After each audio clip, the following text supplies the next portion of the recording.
అందరికీ నమస్కారం. అష్టావక్ర గీత మొదటి అధ్యాయంలోని 15వ శ్లోకం చెప్పుకుందాం. అష్టావక్ర ఉవాచ నిస్సంగో నిష్క్రియోసి త్వం స్వప్రకాశో నిరంజనం అయమేవ హితే బంధః సమాధి మనుతిష్టసి. నిస్సంగం అంటే నీకు ఏ సంగత్వము లేదు అని.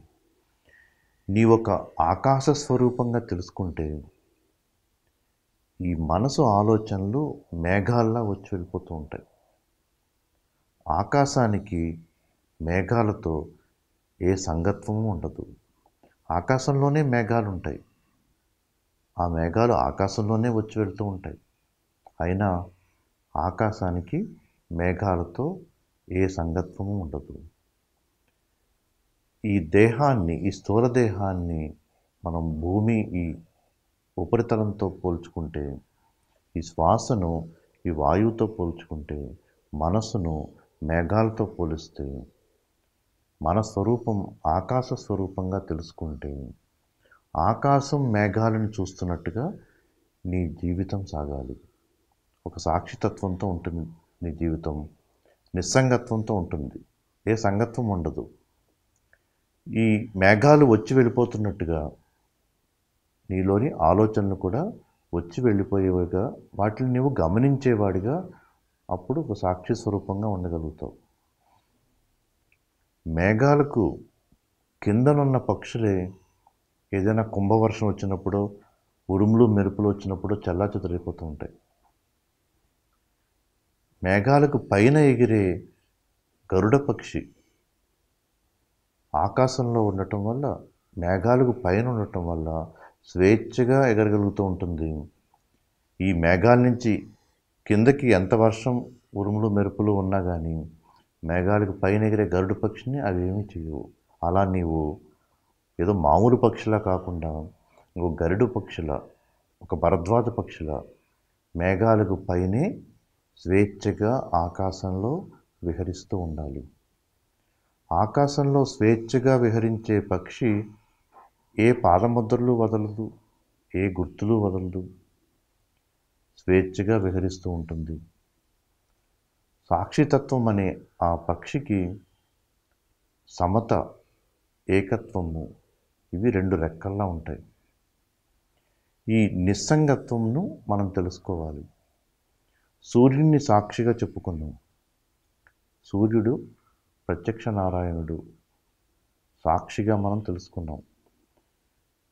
సూర్యునికి భూమి వ్యవహారాలపై ఏ సంగత్వం ఉండదు.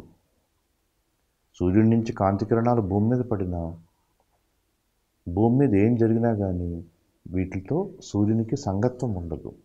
కానీ జరిగేవన్నీ సూర్యుని ప్రకాశం వల్లే. సూర్యుడు ఒక్కసారిగా మంచుగడ్డ అయిపోతే మనం కొన్ని గంటల్లోనే మనం కూడా మంచుగడ్డ అయిపోతాం. ఎక్కడ జీవం అనేది ఉండదు.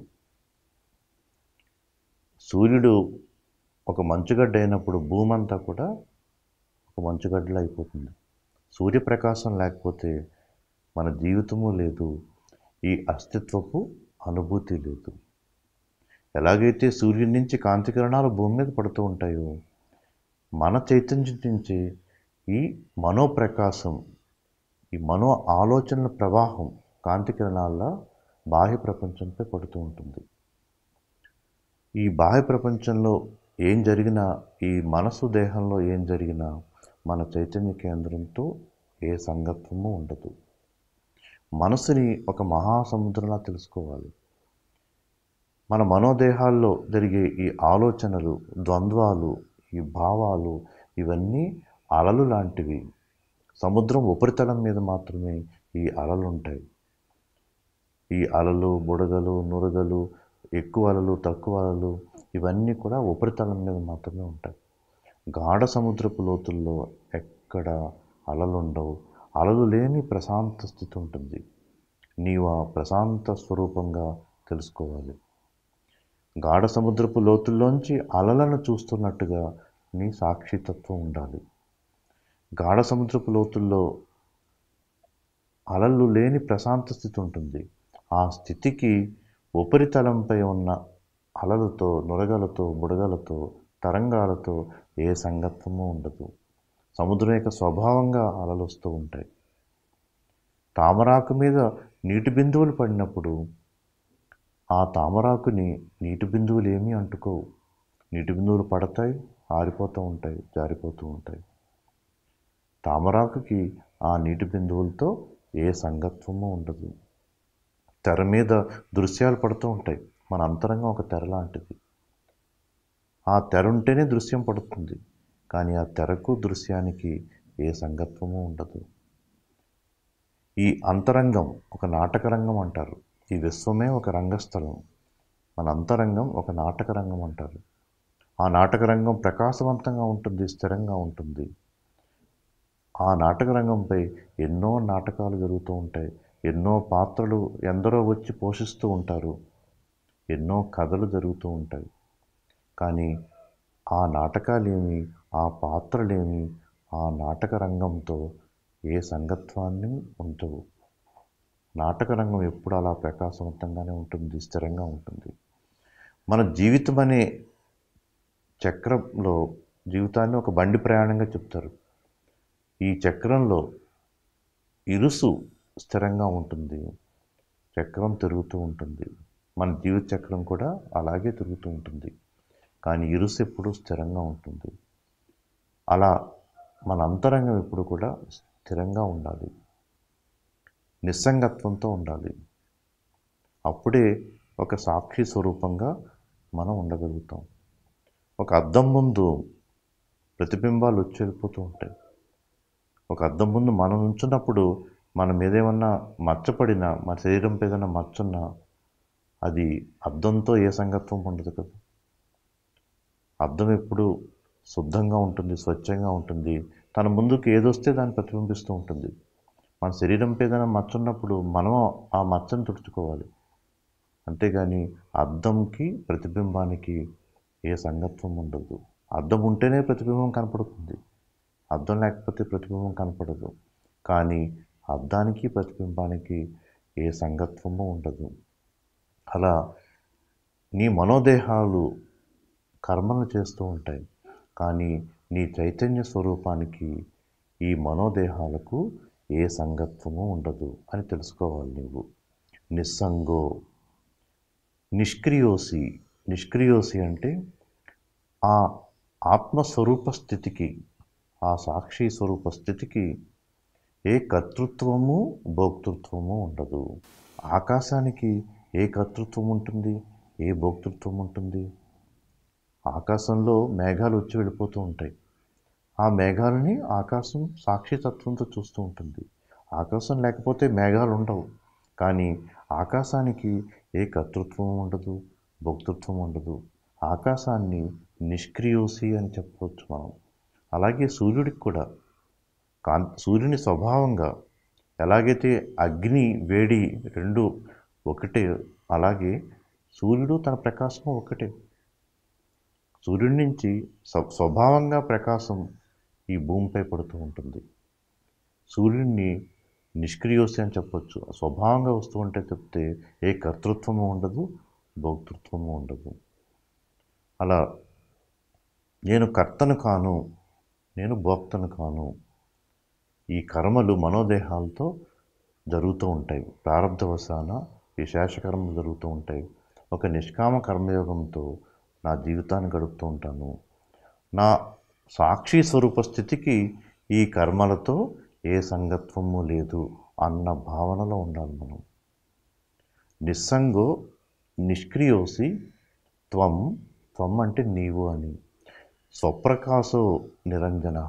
ఇక్కడ స్వప్రకాశం అన్నది చాలా ముఖ్యమైనది. సూర్యుడు స్వయం ప్రకాశగా చెప్తాం. అలాగే మనం ప్రకాశము వెలుగు అంటే సూర్యుని వెలుగు, చంద్రుని వెలుగు, నక్షత్రాల వెలుగు, దీపపు కాంతుల వెలుగు ఇవే కాకుండా వీటన్నిటికన్నీ ముఖ్యమైనది మనోప్రకాశం. మన నిద్రలో కళ్ళు మూసుకున్నప్పుడు కూడా మన మనసులో స్వప్నాలు వచ్చినప్పుడు, మనసు ఒక స్వప్న ప్రపంచాన్ని సృష్టించినప్పుడు అంత ప్రకాశవంతంగా ఉంటుంది ఆ స్వప్నం అంతా. నా మనసే ఒక విశ్వాన్ని సృష్టిస్తుంది, స్వప్న లోకాన్ని సృష్టిస్తుంది. నాతో పాటుగా ఆ విశ్వాన్ని నా స్వప్న ద్రష్ట అనుభూతి పొందుతూ ఉంటాడు. ఆ ప్రకాశం మనోప్రకాశం. అది స్వప్నంలో మనకి స్పష్టంగా తెలుస్తుంది. జాగృతిలో కూడా అదే మనోప్రకాశం మనకి ఈ దేహభావాన్ని, ఈ బాహ్య ప్రపంచ భావాన్ని, ఈ నామరూపాల జగత్తుని చూపిస్తుంది. నీ స్వప్నంలో ఉండేది మనోప్రకాశమే, జాగృతిలో ఉండేది మనోప్రకాశమే. సుషుప్తిలో మనకి మనసు భావన ఉండదు. అందుకని ఒక చైతన్య స్వరూపంగా మనం సుషుప్తిలో ఉంటాం. మనం సుషుప్తిలోనూ, స్వప్నంలోనూ, జాగృతిలోనూ మూడిట్లోని ఈ చైతన్య ప్రకాశమే ఉంటుందని తెలుసుకోవాలి. ఈ చైతన్య ప్రకాశమే సుషుప్తిగా, స్వప్నంగా, జాగృతిగా తనను వ్యక్తపరుచుకుంటూ ఉంటుంది. ఆ మూడిట్లని గమనించేవాడిలా ఉండాలి. నీ ఒక తురీయ స్థితిలో ఉండాలి. తురీయాత స్థితిని అనుభూతి పొందాలి. అప్పుడే మనం ఈ స్వయం ప్రకాశ స్థితిని తెలుసుకోగలుగుతాం. ఈ విశ్వ చైతన్యం అంతా, బ్రహ్మముగా ఉన్న ఈ మూల చైతన్యం అంతా అది స్వయం ప్రకాశి. స్వప్రకాశి అంటే స్వయంగా ప్రకాశిస్తుంది. మనం చైతన్యం మనస్సుకి ఏమిటి తేడా అని మనకు సందేహం వస్తూ ఉంటుంది. చైతన్యం నుంచి ఇప్పుడు మనస్సుని ఒక మహాసముద్రంతో పోల్చాం. మహాసముద్రంగా ఈ చైతన్యం ఉంటే ఆ చైతన్యం నుంచి వచ్చే అలలే మనసు అంటే. ఆ చైతన్యం నుంచి ఎప్పుడైతే భావాలు వస్తాయో, అలలు సముద్రం నుంచి అలలు వచ్చినట్టుగా ఆ చైతన్యం నుంచి భావాలు వచ్చినప్పుడు, ఆలోచన వచ్చినప్పుడు మనసు అంటాం. మనసులో ఏ భావాలు ఆలోచనలు లేని ఒక శూన్య స్థితిని చైతన్య స్థితి అంటాం. ఈ చైతన్యమే మనసుగా ఈ బాహ్య ప్రపంచ భావాన్ని మనకు కల్పిస్తుంది. చైతన్యము, మనసు, ఈ బాహ్య ప్రపంచ భావన, విశ్వం అంతా కూడా బ్రహ్మమే, అంతా విశ్వ చైతన్యమే. నిస్సంగో నిష్క్రియోసి త్వం స్వప్రకాశో నిరంజన. నిరంజన అంటే ఏ దోషము లేనివాడు అని. మామూలుగా మనకి మనసులో ఎన్నో వికల్పాలు, వికారాలు ఉంటాయి. మనసంతా ఆవరణలతోని, ఎన్నో చిత్తవృత్తుల ఆవరణలతో నిండిపోయి ఉంటుంది. ఎన్నో విక్షేపాలు ఉంటాయి మనసులో, క్షోభతో ఉంటుంది, ఎంతో మలంతో ఉంటుంది. మలము, ఆవరణలు, విక్షేపాలతో మనసు ఉంటుంది. గర్భస్థ శిశువుని మనం చూస్తే, గర్భంలో ఉన్న శిశువుని, ఆ శిశువు విక్షేపాలతో ఉంటుంది. ఆ శిశువు చుట్టూ ఒక మాయ, ఒక మావి ఆ గర్భస్థ శిశువు చుట్టూ ఉంటుంది. దాన్ని ఆవరణ అంటారు. అంటే గర్భస్థ శిశువుని అది ఆవరించి ఉంటుంది ఆ మాయ. శిశువు బయటకు వచ్చినప్పుడు ఆ మాయను వదిలి బయటకు వస్తుంది. దాన్ని ఆవరణ అంటారు. ఆ ఆవరణకి బయట ఆ పేగులంతా కూడా మలం ఉంటుంది. బాహ్యంగా ఆ శిశువుకి బయట పేగులంతా మలం ఉంటుంది. ఆ శిశువుని కప్పి మాయ ఆవరణగా ఉంటుంది. శిశువేమో అటు ఇటు కదులుతూ, క్షోభతో ఉంటూ, విక్షేపాలతో ఉంటుంది. అలాగే మన మనసులో కూడా బుద్ధిలో విక్షేపాలు ఉంటాయి, చిత్తంలో ఆవరణలు ఉంటాయి, పై మనసులో మలంతో నిండిపోయి ఉంటుంది. ఎప్పుడైతే మనం నిత్య ధ్యాన స్థితిలో ఉంటూ, సాక్షి స్వరూప స్థితిలో ఉంటూ, అసంగత్వంతో ఉంటే, నిష్క్రియత్వంతో ఉంటే, అహం లేకుండా, ఎక్కడ కర్తృత్వ భావన, భోక్తృత్వ భావన లేకుండా ఉంటే ఇవన్నీ తొలగిపోతాయి. విక్షేపాలు తొలగిపోతాయి, ఆవరణలు తొలగిపోతాయి, మలం తొలగిపోతుంది. మనసు ఒక విశుద్ధ బోధ స్థితిలో ఉంటుంది. మన మనసు ఒక తెల్ల కాగితం లాంటిది. ఆ తెల్ల కాగితం లాంటి మనసుపై కుటుంబం, సమాజం అంతా వాళ్ళు ఎవరికి నచ్చిన అక్షరాలు అవన్నీ రాసుకుంటా పోయి అంత పిచ్చి గీతలతో మన మనసు అనే కాగితం నిండిపోయింది. అవన్నీ చెరిపివేయాలి. అవన్నీ చెరిపివేస్తే తిరిగి మనసు ఒక తెల్ల కాగితంలా విశుద్ధ స్థితిలో ఉంటుంది. మన మనసు ఒక పలక లాంటిది. ఒక ఖాళీ పలకలా ఉండే మనసు మీద అందరూ అక్షరాలు దిద్దుతారు. అన్ని భావాలు ఆ మనసులో చేరుస్తారు.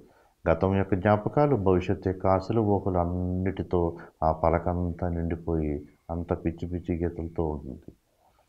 అవన్నీ చెరిపేయాలి మన మనసు నుంచి శూన్యం చేసుకుంటే ఆ పలక మీద, ఖాళీ పలక మీద మనం మనకి కావలసిన ఒక ప్రేమ, ఆనందం, సంతోషాన్ని, ఒక విశుద్ధ స్థితిని ఇచ్చే అక్షరాలతో, భావాలతో వాటిని నింపుకోవాలి. మన మనసు ఒక సస్యశ్యామల వ్యవసాయ క్షేత్రం లాంటిది. ఆ క్షేత్రం ఇతరుల భావాలు, ఆలోచనలతో, అన్నిటితో అవి అన్ని రకాల కలుపు మొక్కలు, పనికొచ్చే మొక్కలు, పనికిరాని మొక్కలు అన్నిటితో ఆ క్షేత్రం అంతా నిండిపోయింది. ఆ కలుపు మొక్కలన్నీ తీసేయాలి. చెడు బీజాలను ఎక్కడ కూడా అవి దగ్ధ బీజాలు అవ్వాలి. ఉడకబెట్టిన గింజల్లా తిరిగి ఇప్పుడు మొలకెత్తనట్టుగా మనం మనసుని శుద్ధిపరుచుకుంటే ఆ అంతఃకరణ శుద్ధి ద్వారా మనకి ఒక ఆత్మవిజ్ఞాన బోధ ఏర్పడుతుంది. దాంతో ఈ ఆత్మజ్ఞాన సిద్ధి కలుగుతుంది. అప్పుడు మనం ఈ జీవితాన్ని ఎలా మన ఆనందమయంగా చేసుకోవాలని ఆ భుక్తిని కూడా మనం 4 స్తంభాలుగా ఈ ఆత్మజ్ఞాన స్థితిని అష్టావక్రుడు ఈ శ్లోకంలో చెప్పడం జరిగింది. నిస్సంగో 4 ఏమిటంటే నిస్సంగత్వము. నిష్క్రియోసి అంటే ఎక్కడ కర్తృత్వ భావన, భోక్తృత్వ భావన లేకుండా ఉండటం. స్వప్రకాశం నీ మనోప్రకాశమే ఇదంతా అని తెలుసుకోవటం. స్వప్నంలోని నీ మనోప్రకాశమే, జాగ్రత్తలోని నీ మనోప్రకాశమే, సుషుప్తిలో కూడా అంత ప్రకాశవంతంగా ఉంటుంది నీ చైతన్యము. నువ్వు స్వయం ప్రకాశివి అని తెలుసుకోవటం. నిరంజన అంటే నీవు నిరంజనుడవు. నీ మనసంతా కూడా ఒక విశుద్ధ స్థితిలో ఉంది. అంటే ఎటువంటి విక్షేపాలు, ఆవరణలు, మలము లేని ఒక విశుద్ధ స్థితిలో ఉంది. ఎంత అమాయకంగా మనం ఆశ్చర్యకరంగా ఉంటే ఆత్మజ్ఞాన స్థితిని మనం అంతగా పొందగలుగుతాం. ఎప్పుడైతే మనస్సు విశుద్ధ స్థితిలో ఉందో మనం ఒక సత్వబుద్ధిమాన్లా ఉంటాం. కేవలం సత్వగుణాలతో ఉంటాం. ఈ తమో గుణాలు అన్నీ తొలగిపోయి, రజోగుణాలు అన్నీ తొలగిపోయి కేవలం ఉత్తమ సత్వగుణాల్లో ఒక ఉత్తమ దృఢ సత్యభూమికలో మన మనసు ఉంటుంది. అటువంటప్పుడు ఎటువంటి ఉపదేశం అందినా సరే, గురువు నుంచి, ఒక సద్గురువు నుంచి ఆత్మజ్ఞాన ఉపదేశం అందగానే మనం కృతార్థుడవుతాం. యథా తదా ఉపదేశేన కృతార్థో సత్వబుద్ధిమాన్. సత్వబుద్ధి కలవాడు అంటే నిరంజనుడు. ఇలా ఉపదేశం అందగానే అలా గ్రహించి కృతార్థుడవుతాడు. మనం కృతార్థుడు అవ్వాలన్నా ముందు అంతఃకరణ శుద్ధి జరగాలి. మనలో ఎన్నో ముసుగులు ఉంటాయి. ఆ అంతఃకరణ శుద్ధి ద్వారా ఆ ముసుగులన్నీ తొలగిపోవాలి. ఇలా 4 స్తంభాలుగా 4 లక్షణాలని అష్టావక్రుడు ఈ శ్లోకంలో చెప్పడం జరిగింది. అయమేవ హితే బంధ, ఇదే బంధం నీకు. సమాధి మనుతిష్టసి అంటే సమాధిని అభ్యసించటమే నీకు బంధం. మనం ఎప్పుడైనా దేన్నైనా ఎందుకు అభ్యసిస్తాం? మనం ఆ స్థితిలో లేనప్పుడు మనం అభ్యాసం చేస్తాం. ఉదాహరణకి మనం నిద్రపోవటానికి ప్రయత్నం చేస్తూ ఉంటాం. కానీ నిద్ర వచ్చాక ఇంకా ప్రయత్నం అవసరం లేదు కదా. మనకు నిద్రపోయిన తర్వాత నిద్ర వచ్చాక ఇంకా ప్రయత్నం అవసరం లేదు కదా. నువ్వు ప్రయత్నం చేస్తున్నావంటే నీవు నిద్రలో లేవని అర్థం. నీకు దాహం ఉంటేనే కదా నీరు అడుగుతావు. నీవు నీరు అడుగుతున్నావంటే నీకు దాహంగా ఉందని. నీవు ఆనందాన్ని అడుగుతున్నావంటే అంతరంగంలో వేదనతో ఉన్నావని, దుఃఖంతో, బాధతో ఉన్నావని. నువ్వు ఆహారం అడుగుతున్నావంటే ఆకలితో ఉన్నావని. కడుపు నిండినవాడు ఆహారం అడగడు కదా. పూర్తిగా మనం ఎప్పుడైతే ఆనందంగా ఉన్నామో ఇంకెప్పుడు కూడా ఆనందాన్ని అడగం కదా, ఎవరిని ఆనందాన్ని అడగం కదా. అలాగే నువ్వు అభ్యాసం చేస్తున్నావు. నేను ఆ స్థితిని పొందాలని ప్రయత్నం చేస్తున్నంతకాలం ఆ అభ్యాసంలోనే, ఆ ప్రయత్నంలోనే ఉండిపోతావు. ఆ జిజ్ఞాస నీకుంటుంది కానీ ఆ స్థితిని పొందవు. నువ్వు ఎప్పుడైతే ఒక నిత్య ధ్యాన స్థితిలో ఉన్నావో, సాక్షి స్వరూప స్థితిలో ఉన్నావో, ఇక ఏ అభ్యాసాలు ప్రయత్నము ఇక అవసరం లేదని అర్థం. నీవు ఎప్పుడైతే ఒక కూటస్థ స్వరూపంగా, బోధ స్వరూపంగా, అద్వైత స్వరూపంగా తెలుసుకున్నావో, ఎప్పుడైతే నీ స్వరూపం ఒక నిస్సంగత్వంతో, నిష్క్రియత్వంతో, స్వయం ప్రకాశిగా, నిరంజనంగా ఉందని నీకు అనుభూతి పొందావో, ఇక నీవు ప్రత్యేకంగా ఏ అభ్యాసాలు ప్రక్రియలు చేయవలసిన అవసరం ఉండదు. అయమేవ హితే బంధ సమాధి మనుతిష్టసి. నువ్వు అభ్యాసం చేస్తున్నావంటే ఆ స్థితిలో లేవని అర్థం. ఆ స్థితిలో ఉన్నవాడు నిత్య ధ్యాన స్థితిలో ఉన్నవాడు, ఒక సమాధి స్థితిలో నిత్యం ఉన్నవాడు, అతనికి ఇంకా ప్రత్యేకంగా అభ్యాసాలు చేయవలసిన అవసరం లేదని అష్టావక్రుడు చెప్తున్నాడు.